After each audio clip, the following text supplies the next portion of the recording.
ईश्वर का धन्यवाद। एक बार फिर परमेश्वर की इस उपस्थिति में हम सब एक दूसरे से मिलते रहें, एक दूसरे के लिए प्रार्थना करते रहें और परमेश्वर को अपने मन से ढूंढते रहें, क्योंकि बहुत ज़रूरी है कि हमें ये आवश्यकता है कि परमेश्वर किस रीत से हमको मिल सकता है।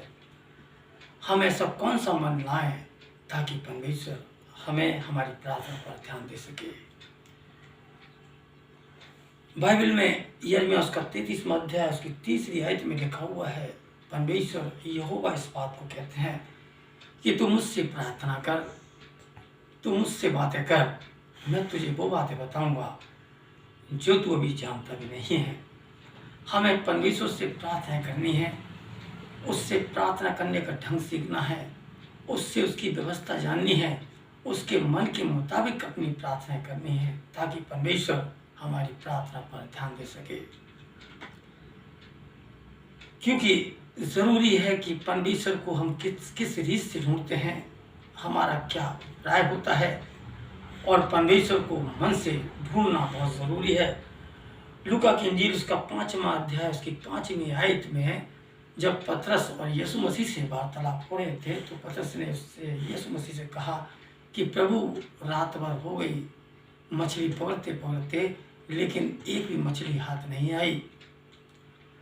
तब यीशु मसीह ने उसको उस रीत के अनुसार बातें की, उसको रीति बताई, उसको एक नियम बताया, एक व्यवस्था बताई और ढंग बताया कि तुझे क्या करना है, और उससे कहा कि तू अपने जाल को गहरे में ले चल। पतरस ने इस बात को महसूस किया कि जो आज तक कर रहा था वो गलत हो सकता है, गलत भी था, लेकिन फिर भी पतरस ने यीशु से कहा कि तो भी मैं तेरे कहे के अनुसार जाल डालूंगा। हम अपनी रीत के अनुसार प्रार्थना करें, अपनी रीत के अनुसार चलते हैं। परमेश्वर किसी रीत से परेशान नहीं होता। आप चाहे बैठकर प्रार्थना करें, चाहे खड़े होकर प्रार्थना करें, चाहे कुर्सी मेज पर प्रार्थना करें, आप कहीं भी हैं, आप केवल वो परमेश्वर आपके मन को जांचता है, मन को परखता है कि आपके मन में परमेश्वर के लिए कितनी जगह है। पतरस ने जब उस गहरे में जाल को डाला तो बाइबल बताती है कि बहुत सी मछलियां पकड़ लाया। दानियल उसका 6वां अध्याय उसकी 10वीं आयत में लिखा हुआ, दानियल ने अपने रीत के अनुसार प्रार्थना की, मन के जैसे वो पहले करता था। क्या रीत रही होगी, किस तरीके से उसने परमेश्वर से प्रार्थना की होगी, उस प्रार्थना से परमेश्वर खुश हुआ क्योंकि उसने मन से प्रार्थना की। और मत्ती 20 अध्याय उसकी 33वीं आयत में आया हुआ है, उसमें लिखा है कि 2 अंधे प्रार्थनाएं कर रहे थे, सड़क पर बैठे हुए थे, उनकी भी ये रीति थी, वो भी यीशु मसीह को पुकार रहे थे, वो भी यीशु मसीह से कह रहे थे, और यीशु मसीह ने उनसे पूछा कि मैं तुम्हारे लिए क्या करूं, तुम क्या चाहते हो। उन्होंने कहा कि प्रभु हम चाहते हैं कि हम देखने लगें। ये उनकी प्रार्थना थी, ये उनकी रीति थी, क्योंकि परमेश्वर मन को टटोलता है, मन को झांकता है, मन को परखता है। और जैसे उसने कहा कि मैं तुम्हारी आंखों को चंगाई देता हूँ, या उसने कहा कि जाओ तुम्हारे पाप क्षमा हुए, या यूँ कहा कि जाओ तुम अब देखने लगो। और लिखा हुआ है बाइबल में कि वो दोनों दृष्टिहीन इंसान देखने लगे, चंगे हुए। जब हम उसके मन के मुताबिक कोई कार्य करते हैं, मन के अनुसार उसके कोई हम काम करते हैं, मन के अनुसार उसको ढूंढते हैं, तो परमेश्वर हमको हमारे प्रश्नों का उत्तर, हमारी प्रार्थना का उत्तर देता है। व्यवस्था मनुष्य का 4वां अध्याय और उसकी 30वीं आयत में लिखा हुआ है,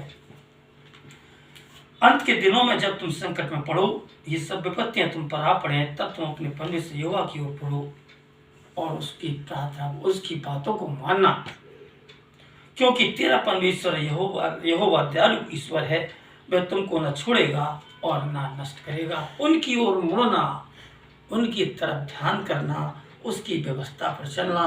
और यही बात सेम यहोशू उसका 1 अध्याय उसकी 8वीं आयत में लिखा हुआ है, न तू दाएं मुड़ना न तू बाएं मुड़ना, व्यवस्था की यह पुस्तक तेरे मन से, तेरे चित्त से अलग न होने पाए।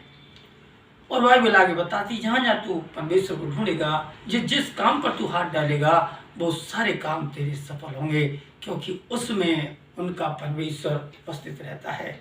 जब हम उसके मन के मुताबिक उसको ढूंढते हैं, जब मन के अनुसार उसको ढूंढते हैं, क्योंकि पतरस ने ऐसी बात को कहा कि प्रभु रात भर हो गई, हमको इतना कष्ट करते, हमें भी बहुत साल हो जाते हैं प्रार्थना करते करते, हमारी स्थिति वही बनी रहती है जैसे हम पहले थे। अपने आप को चेंज करना है, अपने आप को बदलना है, क्योंकि एक मसीह जीवन के लिए उसके जीवन को फ्रूटफुल होना बहुत ज़रूरी है।